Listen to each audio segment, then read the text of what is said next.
Peace and blessings, family. Brother Shareef, live and direct. Get ready to drop some knowledge on the Hour of Power.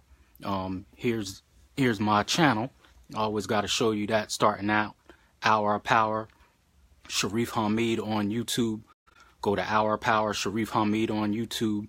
Subscribe and share the channel. You know the motto, so we can continue to lift the mind, body, and soul of our people. So that's all you got to do. Go to Hour of Power. Type in my name right there, Shareef Hamid, on YouTube. Hit the red button, which is the subscribe button, and that will link you in with the timely messages that we do. And it also explains that this is not a religious channel. It's a channel designed for social change and awareness, so we can lift the mind, body, and soul of our people. We also do interviews with people, especially people in the community that have businesses, so we can keep black business going. I'm really into supporting black business and putting them, giving them a platform so we know what their business is, whether it's a restaurant, a hair salon, a barbershop, whatever the business is. I am definitely interviewing people so we can stay in tune to what's going on, so we can support each other. That is very, very important for us to support black business, because if we don't support it, who will? So that is some of the things that I do with the channel, and also I give information on the channel that will inform us on and educate us on many different topics, no matter what your background is. This is not a Muslim channel. It's not a Muslim channel. Even though I'm Muslim, it's a channel for any human being that wants to increase their knowledge. Last night I did a video talking about the president wants to come out with a law that puts drug dealers, gives drug dealers the death penalty. So we talked about that. We also talked about how the opioid epidemic got started. That is very important for you to go back and look at that, because that's affecting us a lot right now in the community. So I talked about how the opioid epidemic got started here in America, and how America now is all of a sudden so gun-ho about drug addiction. But black people have been suffering from drugs ever since we've been in this country, and especially in the 80s.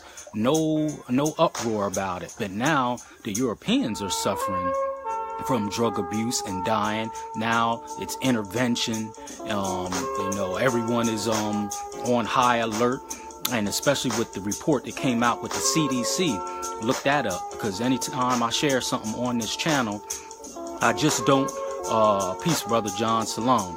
I just don't give you information. I give you references of where I'm getting the information.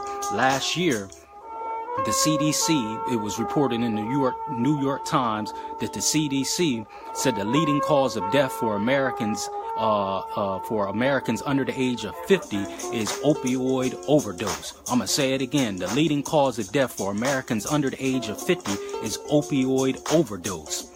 For Americans under 50 in America, opioid overdose, which gives us more information on why it's such a high alert about drug abuse right now. So these are some of the things that I talked about last night. I also talked about the fifth vital sign. That's very important for anyone that is in my sister Anubi there in Michigan. I believe she's in the healthcare field. You normally have 4 vital signs that they check when you go to the doctor. Now they've added a 5th vital sign, which is pain. And that's why the opioid overdose is out of control, is because they added that 5th vital sign, which is pain. So then after they added that, that's where doctors start prescribing all these pain pills, and we have what we have now. So, and then the other night we talked about Minister Farrakhan, how we're not going to turn our back on him. Anyone that does support him, we may or may not, but it is absolutely ridiculous and hypocritical for America to ask us to turn our back on him, but they won't denounce slave owners, slave catchers, rapists, pedophiles, and you name it. They won't denounce them, but they want us to denounce Minister Farrakhan. Not happening on my watch. But tonight, the title of our topic is Black Women Are Being Pressured. Black women are being pressured into not wearing their natural hair in the workplace. Again, tonight's title is Black Women Are Being Pressured Not to Wear Their Natural Hair in the Workplace. And I need sisters' help on this because I'm not a woman, of course. And I don't have natural hair. I hardly have any hair. But I got this up here, though. Got a little bit of that. So, sisters, I need your help on, and at least feedback on this issue. If you ever experienced it, if you know what the laws are, if you know what the regulations are, can they do this? Can they not do it? I've done a little bit of research on my own, but I need some sisters' input and commentary. Anyone out there watching, if they've ever experienced it, if anyone in the workplace, especially someone in authority like a supervisor or something, has came to them and said something, if you wear natural hair and if you wear it in the workplace. I would appreciate someone's feedback, on that, because I'm not a woman. But I have done some research on this topic, and what prompted me to bring up this topic is I relocated here to Pennsylvania, and until I get into my field of counseling and therapy, which will be next week, I've been doing Uber a lot. And when I do Uber, God has blessed me to still do practice my field of counseling and therapy, because I talk to my customers. All right, I just don't let someone get in the car and I don't say something to them. You wouldn't believe the amount of black women that get in my car and go to work. Just today, what started about last week, I had a young sister say that she's not going natural anymore. And I said, well, why not? She said, because I have such a hard time at work. This sister has some beautiful hair. I'm talking about, she had a head full of hair. Up to here, down to all her hair. Absolutely beautiful, and it's out. She doesn't have it in any particular style, which I think is the most beautiful style, when it's just out and wild. As I say, I think it's just the most beautiful thing when a black woman just has her hair just out and wild, long as it's clean. When it's just out and wild like that, it just does something to me. But she had her hair like that, and this young sister said, I'ma just chop it off or relax it because they're giving me a hard time at my job. I said, sis, your hair is too beautiful for you to just get rid of all your hair because of some pressure from these people. So it just kind of blew over my head. And then another sister got into the car. I was taking them to Uber, and she said the same thing. Another beautiful sister with her hair natural, and I'm talking, and she said the same thing. And these sisters were not connected, so it wasn't like this was some orchestrated conversation. She said the same thing. She said, oh, this natural hair, it's just too much to take care of. I said, oh, but it's worth it, sis. You don't want to be putting all them chemicals and stuff in your hair if you don't have to. No knock on a sister if she does. It's your prerogative, it's your hair. I prefer a sister that have her hair natural.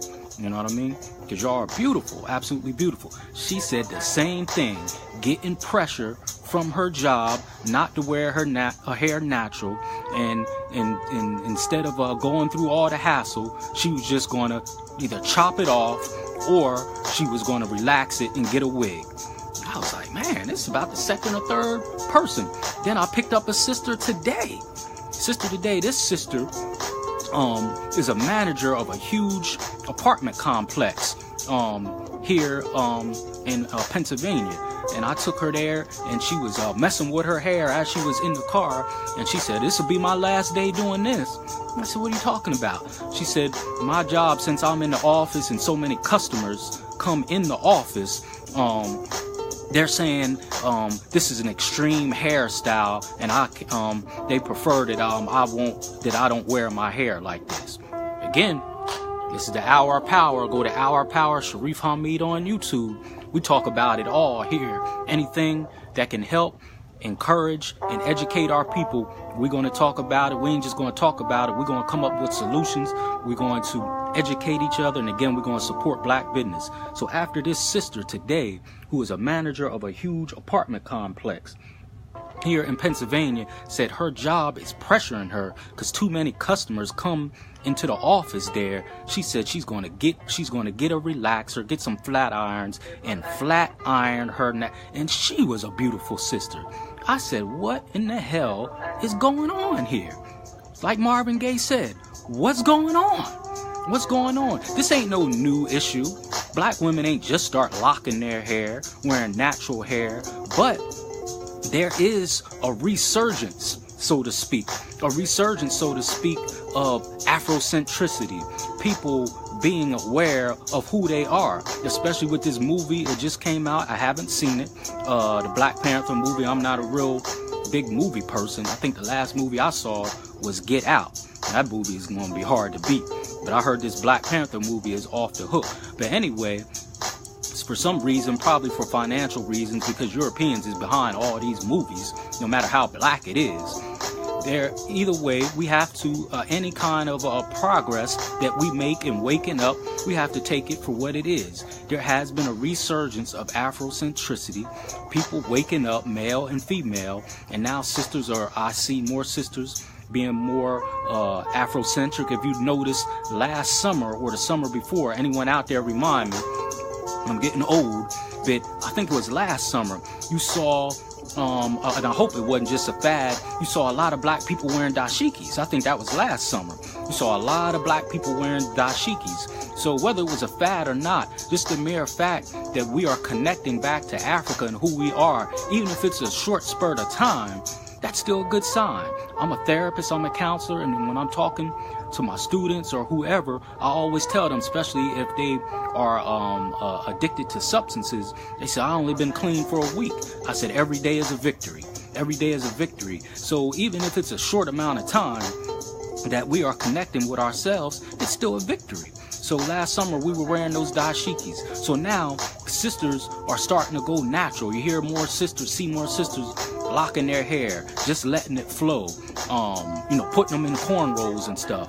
So now the enemy in these jobs are giving sisters hard times about wearing their hair natural. So I need to know from the sisters out there. Please comment. So Sister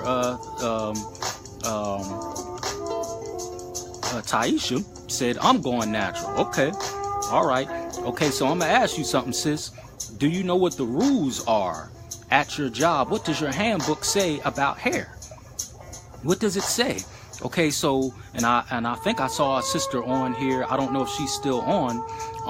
I believe she's an attorney. So if you're still on, sister, and tune in, let me know. Now, Title 7 of the Civil Rights Act made it illegal, so to speak, to discriminate someone. This is during the Civil Rights Act, during the Civil Rights Bill. Title 7, which was V11, which is Title 7, made it illegal for for the workplace to discriminate against you based on age, gender, sex, and religion. But guess what? One thing they left out, they didn't say anything about your hair. Even though you can tie that to culture, certain people may be Rasta, and it is part of their culture or religion, so to speak, to wear their hair in a certain way. But there's no specific guidelines on a federal level that prohibits jobs from discriminating against you about your hair, age, sex, religion, sexual orientation, all that. In religion, you can't discriminate against someone for that, even though they still do it, but it's nothing in there about hair.